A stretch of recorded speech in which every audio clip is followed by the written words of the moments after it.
When it comes to Clock, it's an exploration of what many women seem to go through when it comes to conversations regarding having children and the peer pressure involved, taken to a point where, as much as you can see as an embellishment, at the same time, it really gives you a sense of how horrific it is to deal with everyone pushing you to have a child, even if you don't necessarily want to. To summarize the film, Ella Patel is a successful interior designer, married to a doctor named Aiden, and from her job, charity work, getting good massages, and having good sex, she feels like she has a fulfilling life. However, from her friends to her father Joseph, there is this push that her life is not complete because she doesn't have a child. Her friends make it seem like that's the next chapter in her life, that they don't understand how she can feel fulfilled with not having this being that's walking around relying on her. And then when it comes to her father, the guilt is heavy. Because Ella's mom died young, he didn't get to have other children, so he sees the family's line as something that can only continue with her. And add in the fact that they're Jewish, add on the fact that he used the Holocaust, like we survived the Holocaust, yet our family line's gonna die with you. There's just so much put on her that eventually she kind of breaks down and decides, you know what, I'm going to explore the possibility of trying to fix my mindset. Not have a child to appease everybody, but actually fix her mindset to actually want the child. And that's where Dr. Elizabeth Simmons comes in, who makes it seem that the lack of desire to have a child is similar to depression, and it's due to a chemical imbalance. But in the pursuit of fixing one problem that's happening in Ella's life, she finds herself causing so many others, which eventually leads to someone dying. As for why Clock is rated TVMA, the usual cussing throughout, and also there's violence in terms of a gruesome murder, in which there's blood and also some bodies' insides, and there's a depiction of suicide more than once. As for sexual images, you will see Aiden's behind and also see his penis for like a moment. And generally speaking, you'll see him having sex with Ella a few times, specifically him eating her out. Beyond that, there is smoking, and there's graphic, unsettling imagery of childbirth beyond the facts of what happened. And there's even this kind of creepy scene where you see a kid hanging from someone's umbilical cord and just swinging like a pendulum on a clock. Also, if you have arachnophobia, which is the fear of spiders, this is not for you. So when it comes to the highlights, the first highlight is a bit of a complicated one, and mainly because I know I have to tread lightly. In the film, because of Joseph's pressuring of Ella and him using the Holocaust and, the family surviving that, yet it's going to end with her not having kids, she presents a different take on the Holocaust than what we usually get. It's facts that over 6 million Jews were killed in the Holocaust, as well as the Romani, Africans, members of the LGBTQIA community, and others. However, when it comes to the Holocaust, we usually focus on the numbers, the prison camps, and the gas chambers.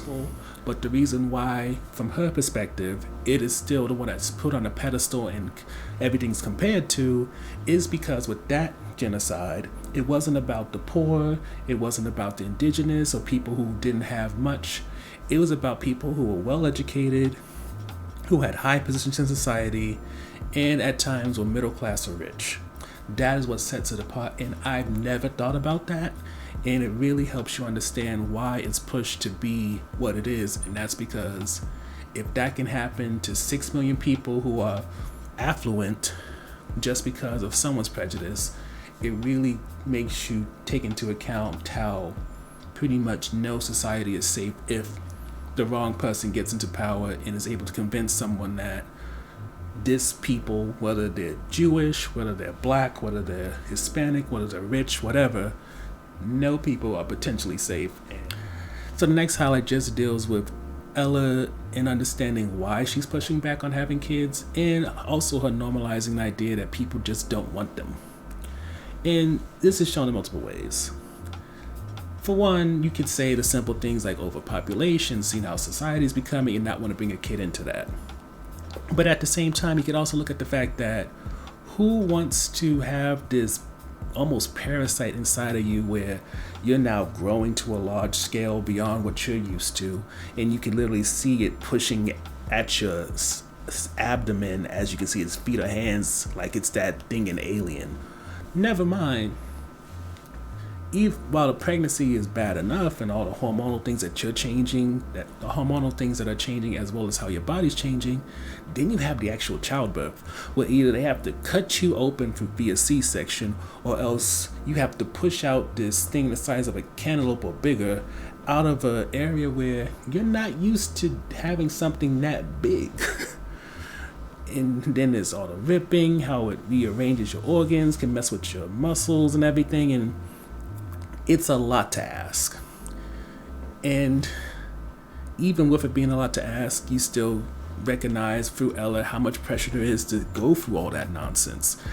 There's a pressure of, continue the human race. There's the issue of continuing a family's bloodline, passing down symbols, stories, things that have been inherited because it represents the strength and the survival of your family. And that's a lot. And then, of course, you have to add in that there's no real guaranteed benefits for having a kid.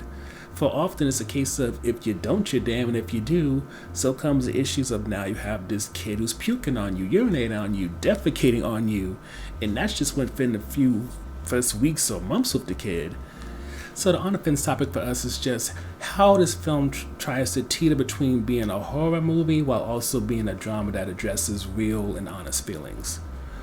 And I would say usually the film doesn't keep up that balance well, to the point where you almost wish that it went further on either side.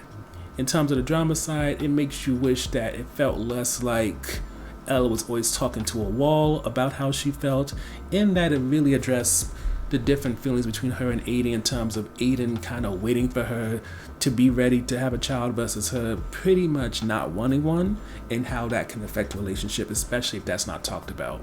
Never mind this idea that eventually there'll come a time that a woman would want to have kids. But at the same time, as much as you wish it went deeper with that, or even Ella's feelings in terms of her father keep pressuring her regarding, it's going to be in the family line, we survived the Holocaust, yet our family line is going to die with you, that also could have been addressed a bit more deeply. But again, there's also the flip side in terms of the horror element, and while it does address the horror of what childbirth is, the horror of getting baby fever and how that kind of transforms you, it almost seems like the horror element was made to be a hook to kind of interest viewers rather than something they really wanted to tap deeply into to show you why people think of the worst case scenario when it comes to pregnancy, even if maternity rates aren't as bad as they used to be in the past. Overall, when it comes to Clock, it gives a decent explanation as to why many women don't want kids, and also the feelings that come with being constantly pressured to the point of either wanting to just relent and feel normal, or just shut everyone up.